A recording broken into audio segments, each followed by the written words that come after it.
Hello, and welcome to the What If South is Up podcast, where we talk about the ups and downs of creating worlds from scratch and all the misadventures we experience along the way. In a nutshell, how to wing it like an author. I'm Derrick Hall, creator of the Crimson Prophecy series, book one of which is available, Ketran Odyssey, and the prequel is currently available, and that is entitled The Trials of Tiarsis. With me tonight is my ever-lovely co-host, Xtina Lefebvre. And how are you tonight? I'm actually doing pretty awesome. The snow is light. I don't have to worry about shoveling, so I'm actually pretty happy. And that's always a good thing. We've been unseasonably warm up here in the Great White North. As we have as well. There you go. Those are words. They are words. Not sure they go in that order, but they are words. So speaking of order, let me take a step back and introduce myself once again. You did call me Xtina Lefebvre, and I just want to let everybody know that I'm in the middle of my first work in progress, which is a working title of Cogs and Arrows, and is an arcane punk fantasy novel, which basically has magic and steampunk in it. Awesome. And guys, let me tell you, I've read some bits of this book, and it's going to be fantastic. Oh, you just made me grin. It is. It's going to be good. I've been excited for a long time about your book. Thank you. I tell you something I'm excited about. What's that? I got in the mail a mysterious package. Oh, yes, you did. I was wondering if that showed up. It did show up, and I haven't opened it yet. Tomorrow's my day off, so I'm going to do a quick TikTok, open the package, and show off your book kind of thing tomorrow. Oh, hells yeah. So it's on my desk waiting for me to do the magical opening. I will keep an eye out for that. That sounds fun. All right. So what do you have to drink tonight? I think that I've had this to drink before, but I went to my local beer guy, and I said, I'm recording the podcast tonight, and I need something weird to drink. And he goes, okay, we got this. So we mixed and matched a 4-pack. Well, when I was just taking apart the 4-pack to decide what I wanted to drink tonight, this one popped open. Seriously, magically popped open. Sure it did. Yeah, I know, right? But there's beer all over my shirt. I'm going to go to bed smelling like a brewery tonight. But in any case... Is that bad? Is that ever a bad thing? Not for me, but my husband might not like it. Yeah, that's fair. So what wanted to be drank tonight was a Flapjack, which is a maple double brown ale made in New Hampshire. Ooh, that sounds good. It is. It's just enough maple undertones, to make it a little bit, on the sweeter side instead of more dry. It's got a nice brown color to it, and it's not completely full-bodied, but it's I'm enjoying it. It sounds different. And what do you have to drink? Being me and knowing the guy that owns our local liquor store, have encountered something else that I never would have bought without a recommendation. This is Jameson Orange. Oh, I love a good creamsicle. It's vaguely creamsicle-ish. It's more orange peel than orange flavor. Ooh. So it's a little bit bitter, but it's got that good citrus taste to it. And it mixes fantastically with Coke. So I have Jameson Orange and Coke. Oh, I think that sounds delish. It is. It's quite good. A little too good, probably. So, what have you been reading or watching since our last episode? Well, what's it called when you watch a bunch of shows right after another? I binged. That's the word. Words are hard for me today. I binged The Marvelous Mrs. Maisel. Have you heard of that? I've heard of it. I have not watched it. It's on Amazon, and it's about this woman from the 40s who's trying to become a professional comedian. Oh, okay. And her delivery, it is fantastic. It is so... It's not funny as in the show's funny, but when she does her stand-up, it is hilarious. I mean, she is so good. Anyways, I really enjoyed it. It also touches on, the problems with women during that era being able to be taken seriously and all that kind of stuff. But I highly recommend it to everybody. And for those who have seen it, tits up, baby. Now, what I'm reading is I got a recommendation. I haven't even started it. I downloaded it this morning. It's called Windcatcher. It's by Jeff and Aaron Altabeth. And the cover of it has this, She Looks Native to Me.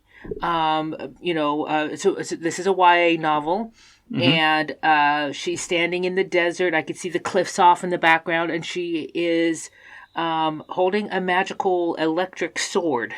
So we'll see where this goes. That has all the makings of a fantastic YA just from the cover.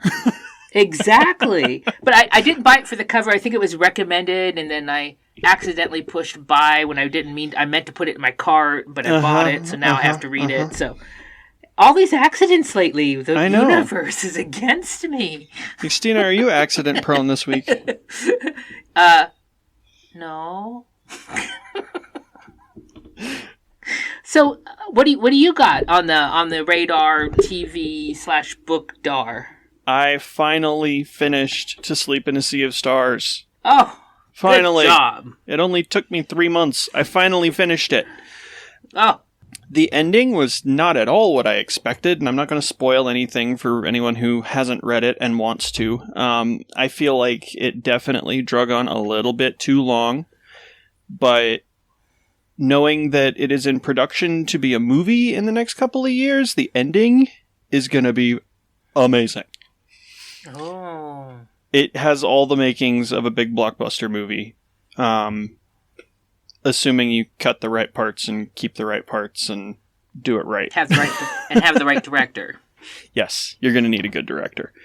So I finished that. I haven't started anything else. I'm probably starting He Who Fights with Monsters Book 8 tonight because that came out and I've been sitting on it for a few weeks because Polini is long-winded.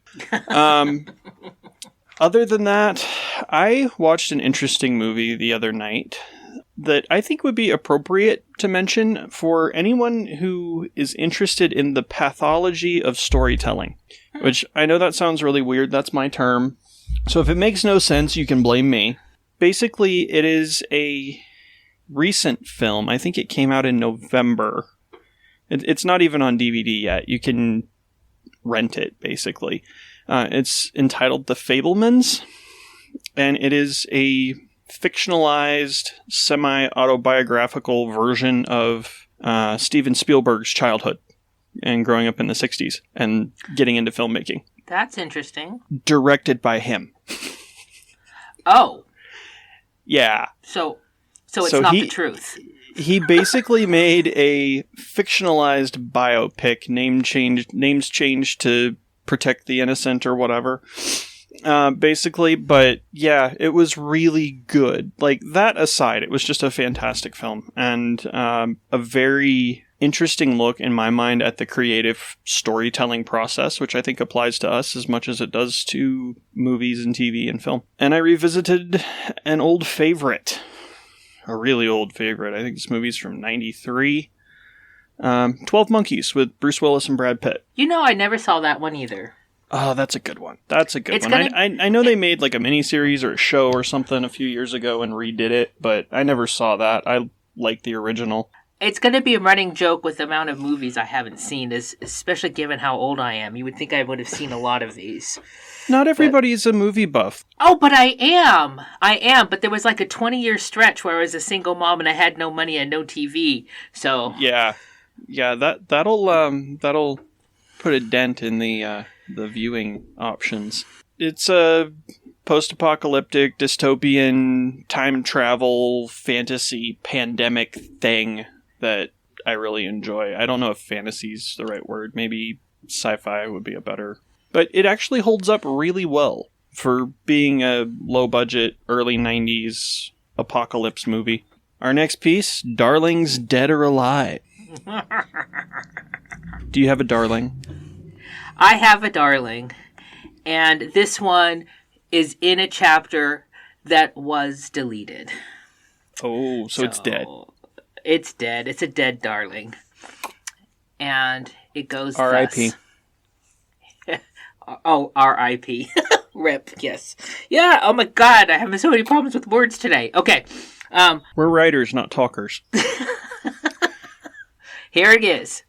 The closer she got to home, the heavier each footfall became. Like gravity itself was trying to protect her from the truth. Oh, that's a good one. Yeah. Kind of sad that got cut, because I remember that scene. But she'd be dead. Not the character, the line. I know. You take that imagery and put it somewhere else. It was pretty good. It's pretty good. I like that one. So what do you have? I have decided that my darlings have been dark enough for long enough. I have a humorous one. It lacks a little bit without context, but that's the rules. No context. No context.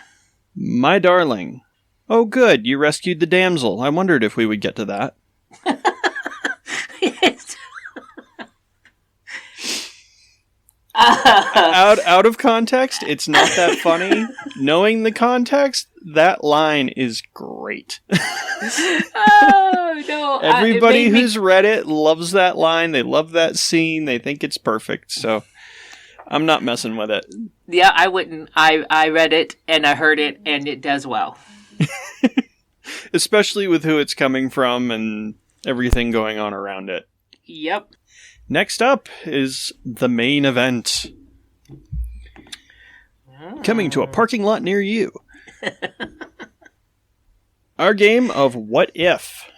Every week, we will roll a d20, which for the uninitiated in the D&D land is a 20-sided die. We have a list of 20 topics. Whatever number the die lands on is the topic we use for the week. So, our roll for this week is a 12. What if there were no planets? Okay, so what if there were no planets? So it's talking about in our world. Correct. In our fantasy worlds, it's what we apply these questions to as the worlds that we write. What if there were no planets? Now, here's a question to refine that a little bit more. Does that include the planet that our world is set on? Is that even a planet?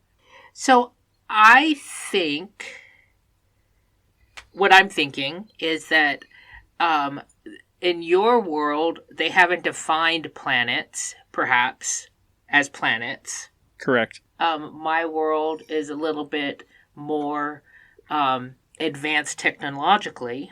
So I would say that they cannot see, there's no, I think they're called endoplanets, the ones that are in the solar system. Mm-hmm. But they don't realize because they don't have the technology to go see exoplanets yet. So that's what I would think, is that they just, the term hasn't been defined because the technology is limited.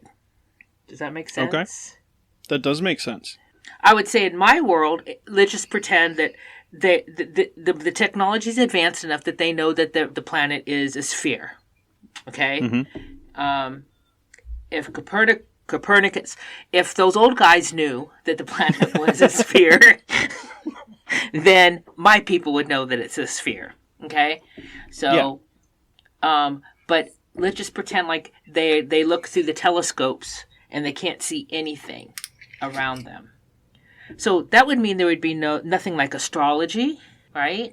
There would be no naming of supernatural ideas based off the planets that are being seen at the moment. What else would that mean? I would also imagine that the culture would grow up thinking of itself as completely insular, right? This is the everything. There is nothing else. And that would change how they see the world, the universe themselves. And that's interesting. I think it would have a pretty large effect on the structure of the calendar as well. Or if there would even be a calendar. Which I guess solar cycles and whatever, you could probably figure out some form of calendar. But I don't think it would be broken up the way that ours is. I would agree with that. Because ours is based off of it started off with the 10 planets to start with. And that's where we had the 10 months, which defined a year. That's interesting. So you think time would be marked differently, counted differently? As far as dates, days, weeks, months, that sort of thing, I think it would be different. I don't know that time as in the hours of the day would necessarily be that different. Understood. So just days, weeks, months, right? Yeah, just because, I mean, the sun's still going to do its thing and you only have so many hours to work and blah, blah, blah. Yeah, I think on a larger scale, time would be viewed very differently if you don't have the guiding lights, as it were, in the form of planets to help you figure out the motion and the cycles and that sort of thing. Right, so we were able to figure out that we revolve around the sun because some of the stars didn't move as fast as the other ones. Yes. So if you didn't have that fixed point to measure stuff off of, our understanding of what an annual year is would be different. Mm-hmm. Well, and to bring up another movie reference, like, I don't know when the last time, if ever, you saw Castaway was, but there's a scene there where he tracks the sun, the movement of the sun, through a little opening in a cave wall and makes a calendar to keep track of dates. You wouldn't necessarily be able to do that with the same accuracy if you don't already have the system in place. Oh, interesting. So, in my world, months are based off the moon, not the sun or planets. It's just the moon. Which makes sense. Yeah. That's a constant, so that makes sense. And I haven't decided how I'm going to break up the month, if I was going to create weeks or not. Mm-hmm. So when you're creating a completely new world, right? Has a different rotation, a different revolution, has different all the things. Mm-hmm. Sometimes you need to make up a new word for something that is similar to what's on Earth world. Mm-hmm. So it's pretty easy for the month thing. They're moons. How many moons ago was that? Right. And I think it was, in the book you recommended me, The Six of Cups, or was it in a movie I watched, where they counted time by months, not years. I don't remember if that was Six of Cups or not, but that's an interesting concept. So they said something like 100. They said, how long has it been since I've seen you? Oh, at least 188 months, which I found interesting. Right? That really brought me into the world even deeper because they're not even measuring it by the sun. So I've thought about doing that in my book. But yeah, how do I break it down if I don't have Thor's Day? Because it's what am I gonna call the days of the week, and would it be 7 days? Mm-hmm. 7 does go into 28 pretty nicely, but why would they divide it 4 times? Right. But they go by the phases, If I don't have the planets, I'm not going to name my weeks after it for sure. My days are my weeks after it. I'm not going to decide on the calendar year based off the number of planets, which they did. But I think that the thing that's going for my world, because they're technologically advanced enough to, be able to have a telescope and, understand what's in this, the sun and all that. I think that they would just have so much a deeper sense of isolation, because they'd even have gods in their prehistory that are outside of their sphere, their clouds, their sky. So I think they would be much more insular thinking. Yeah, I would agree with that. I think it would affect religion, mathematics, like you said.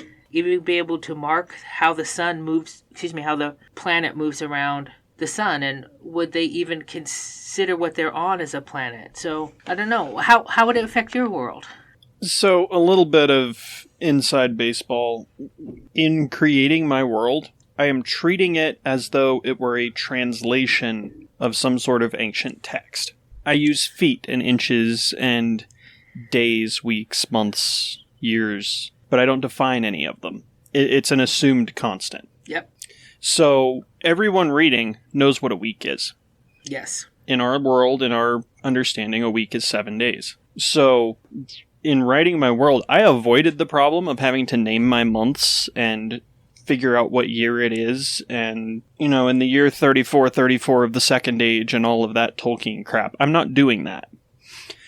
Because I don't feel like it's necessary, and I also feel like if this is actually some, you know, far-off, ancient, magical land, they're not going to be speaking English, and I write in English. So, if I'm writing in English and we're reading in English, why not use the known constants as though it were translated from some ancient, dusty tome somewhere to be read by modern people? No, I struggled with this. I totally struggled with this. I get exactly what you're saying. Yeah. So that's what I chose to do, and more power to anyone who decides to go through all of that tedium and make it 100% their own, and this world exists and is alive, you just haven't found it yet. Hats off. Like, more power to you. I don't have the brain power for that. I can't keep up with that. So I took the easy road out and made a translation. And as far as the world itself, I don't know that time measurements or anything like that would change that much because of the translated nature of what I'm writing. But at the same time, like you said before, they're not necessarily advanced enough that I would expect them to know, oh, there's 13 planets in this solar system, and the next solar system over has... It's a binary system and has 2 stars, and there's 8 planets and 14 moons and an asteroid belt and all of this. Like, I don't expect them to know that. This is not sci-fi. This is fantasy. I'm dealing with swords and horses and not spaceships and faster than light travel. So you almost sound apologetic about the method that you took. And I've got to say that that's not your story. Your story isn't about how different that world is compared to ours. Exactly. Your story is in this world that, like you said, you're translating, that's similar but not ours, okay? Right. The story isn't how different it is. Now, that example I gave earlier about the person that said, 188 months ago is when I last saw you. Mm-hmm. Right, in a very short amount of time, what they're saying with that is, we don't count on the sun, right? Yeah. That might have been Six of Cups, because that sort of reckoning would make sense considering that a year would be different on different planets. Exactly. So yeah, that makes sense. That's similar to, like, Star Trek. They use the Stardate system, which I still don't understand, but it's a constant that is not tied to any one planet or whatever. So that does make complete sense. And I'm not trying to apologize. I occasionally feel a little inadequate when I see other people who take the time to build all the little minutia. I actually had a friend ask a couple weeks ago, so what are the wedding customs in your world? And I'm like, I don't know. I'll figure it out when I have to write a wedding. Yeah.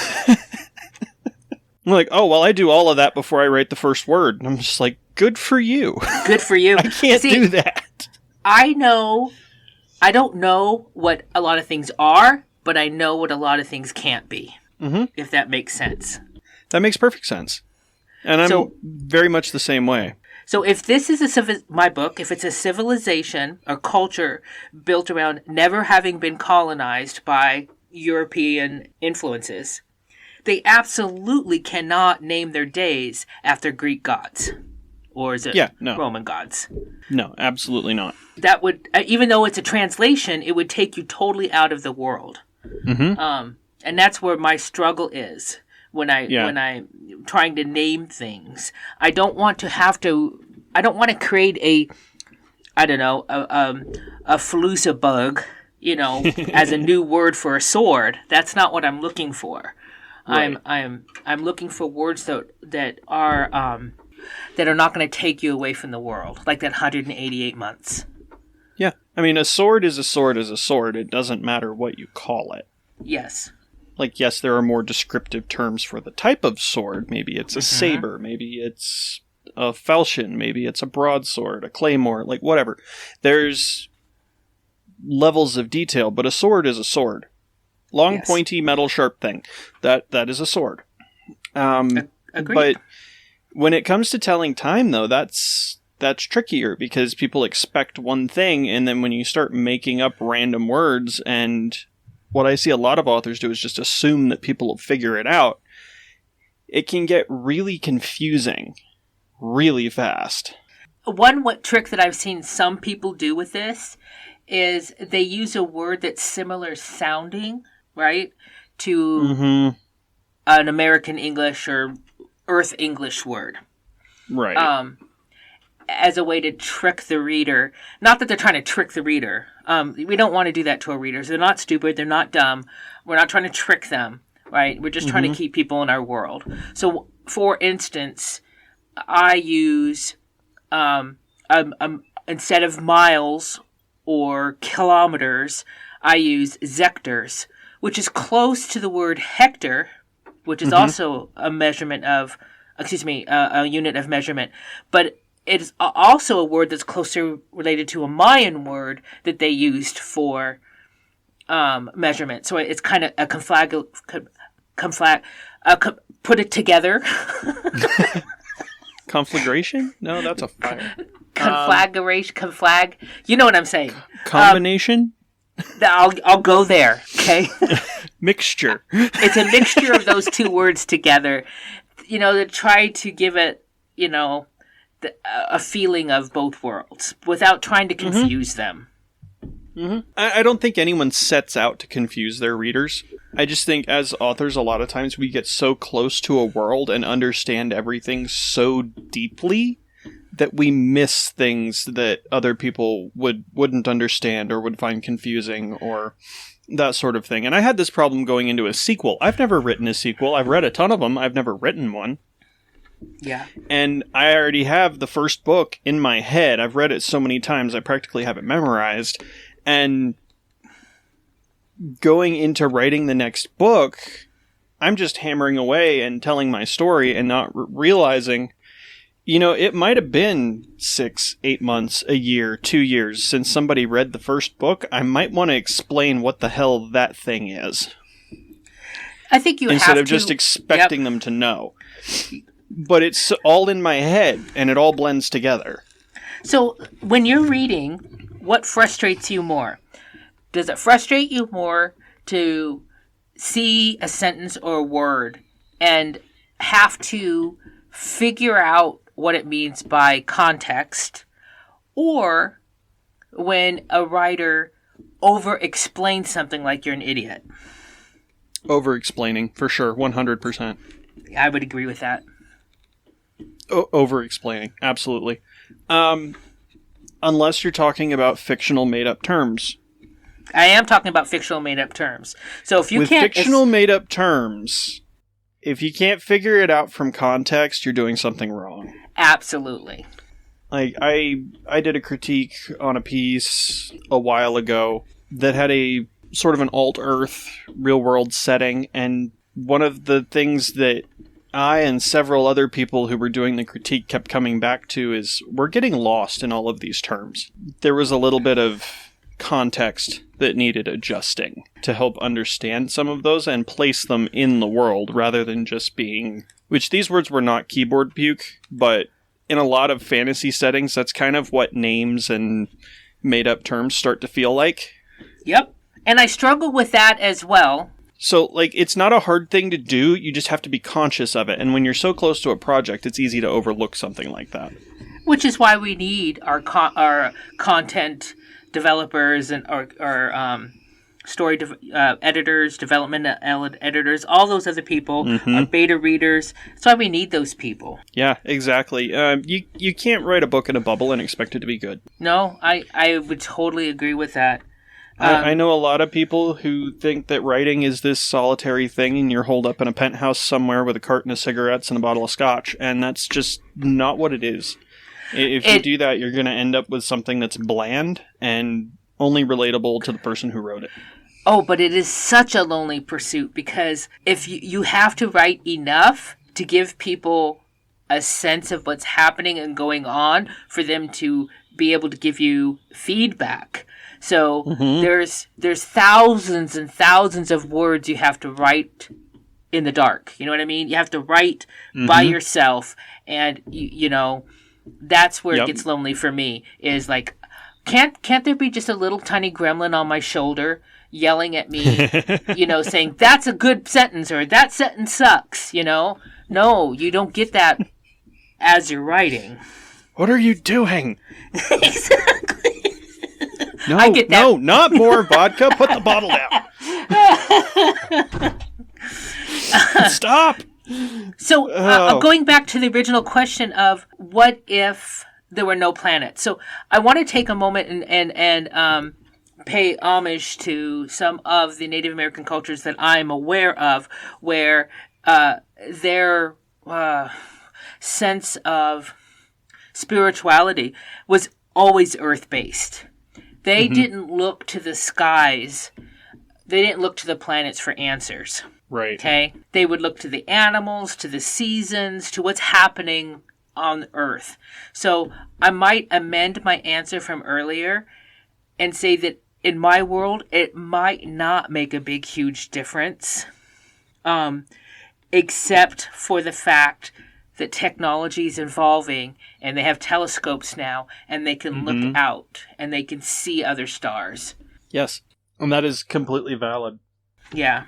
Adding to that, in my world, there could have been a time in the past where technology and magic and that sort of thing, the understanding of science, was sufficiently progressed that they would have known about this sort of thing. Planets and stars and solar systems and orbits and all of that loveliness.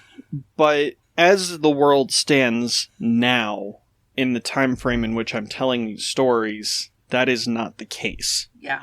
I'm dealing in a world that is, I'm not going to say post-apocalyptic, but a very large, very powerful empire fell a long time ago.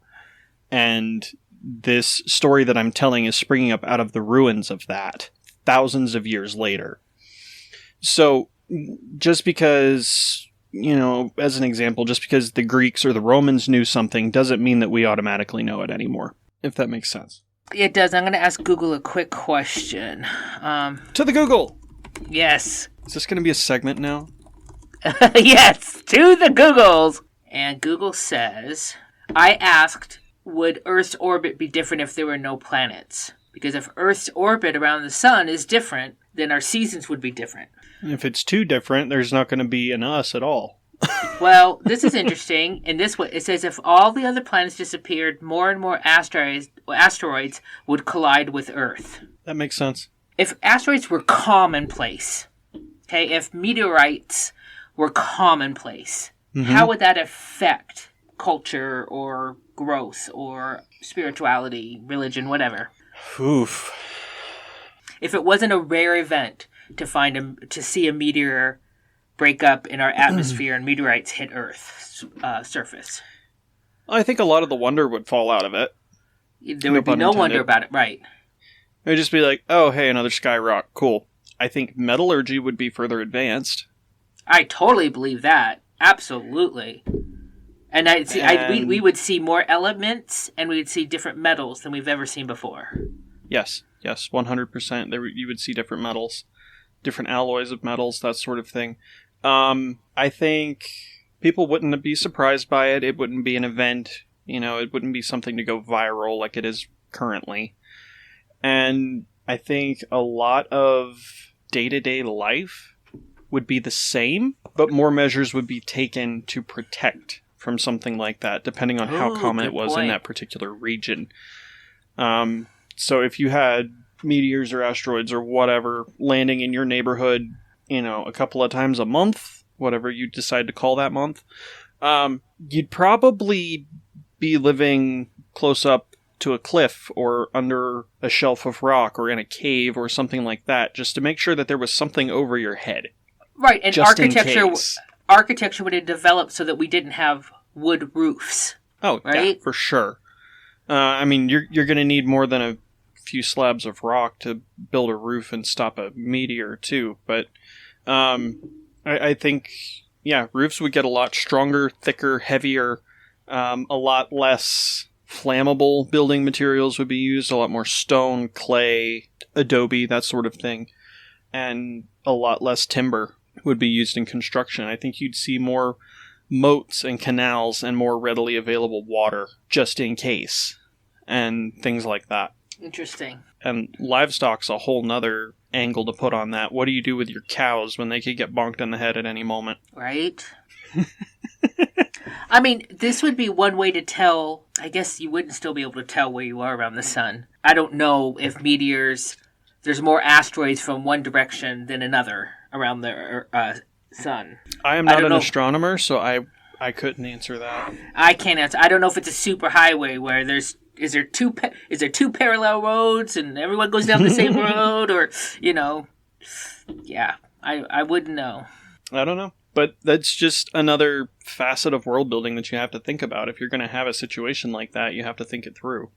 Yes. With it, and that brings up the stories where they have 3 moons or 2 suns. It looks good on the movie screen, but how's that really affect the culture? And it needs to affect it some way. Otherwise, it's just pretty dressing. Well, to go back to our good friend and pop culture mistress that is Star Wars, Tatooine has 2 suns. Yep. It is the only habitable planet in that system. It is the furthest away in that system, and it's still a damn desert, to the point where the farmers are not raising animals, they're not raising crops, they are farming moisture out of the ground, one drop at a time.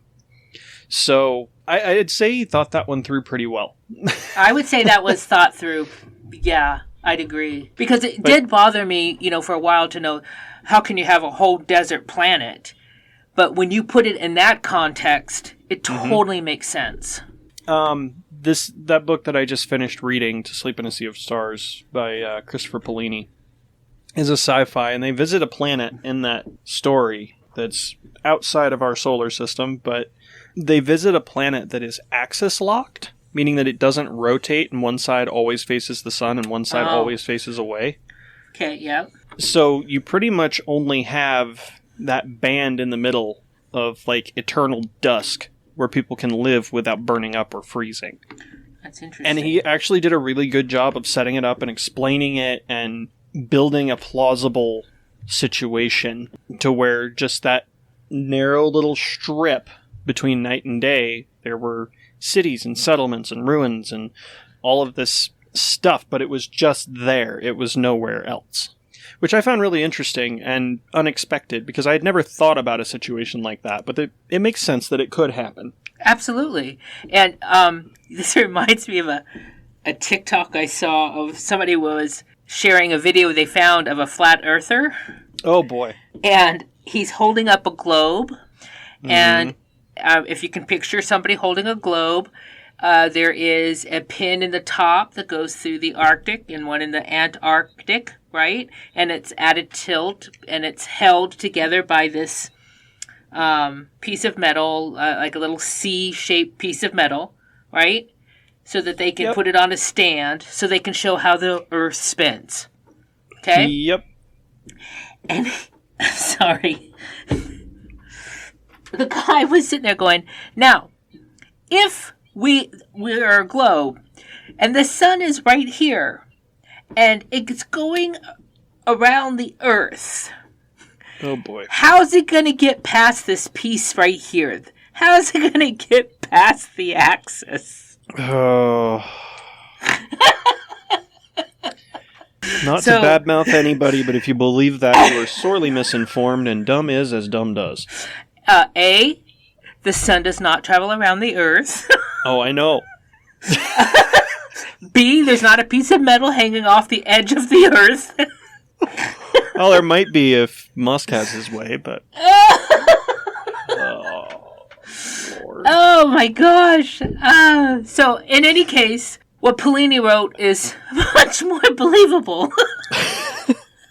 I may not be a smart man, but it's just dumb. I can't fathom being that level of dense. I'm sorry. I can't either. And again, no shade to people. I don't mean to put anybody down. You are entitled to believe anything you want to believe. Just know that you might be wrong. Oh my God. The commitment this man had explaining this. Oh my gosh. Wow. Anyways, okay, sorry. I saw a keep it- bumper sticker the other day that said, if the Earth is round, how come I'm going uphill? What? Yeah. Some Flat Earth Society bumper sticker, like, if the Earth is round, how can I go uphill? Oh, I'd be going downhill all the time. I'm just like, really? Oh, Has the concept of topography never occurred to you? their tagline is something like the Flat Earth Society, members from around the globe. I know. Read that again, but slowly. Yeah, think about what you say. Ugh. Okay. Okay, we're done putting down people. Okay. Now that we've ostracized an entire religion. Oh, I'm so sorry, people. As Derrick said, you're perfectly in your right to believe what you want to believe. If you want to tell me the sky is purple, that's fine. It might be sunset, you might be colorblind, it doesn't matter. I don't care. Just know you might be wrong. Just know you made me laugh my ass off. Right? Well, at least they're good for humor. Okay. Oh, So boy. where are we in our episode tonight? What? Where are we in our episode? What's next? Oh, I think we're pretty much done. Unless wait. you have anything else to say on that what if. I have nothing to say about that what if, but I'm very excited about our next little tiny announcement. Yes, we do have an announcement, if I can get through it without laughing some more. We have selected the winners for our Continental Drift Flash Fiction Contest, and we can't make up our mind. We were going to pick one, couldn't do it, so we're going to pick two, and we're going to bring both of them on the show. They have been informed, you know who you are, and we are very excited to have them come on and talk about their work, read their entries, and play our games with us. Yay! So that'll be happening in the near-ish future. We're still working on scheduling that, but stay tuned. How exciting. And they're very good stories. I can't wait for... It was a very hard decision, which is why we couldn't make one. Exactly. But I can't wait for our listeners to hear the stories. Yes. Excellent entries. That being said, I think we're going to wrap this one up. Xtina, where can folks find you on the glorious interwebs? If you search just about any social media for Uniquely Xtina, you'll find me there. I also have Uniquely Xtina TikTok, but also CX Lefebvre on TikTok. That's my website, Uniquely Xtina. Basically, that's all you need to know. And what about you, Derrick? You can find me on my website, DerrickHallAuthor.com. That has information about my books, my world. There's a map up there. Got a page for our little podcast, media coverage, all that loveliness. And socials are pretty much all at DHallAuthor. So that's TikTok, Twitter, Facebook, wherever you want to find me. And the podcast is also on Facebook. So What If South is Up on Facebook. Come give us a like, hang out, get your sneak peeks, your snippets, your tidbits, and be informed of all the lovely things going on over here. Perfect. Thank you for joining us, and we hope to see you next time on What If South is Up.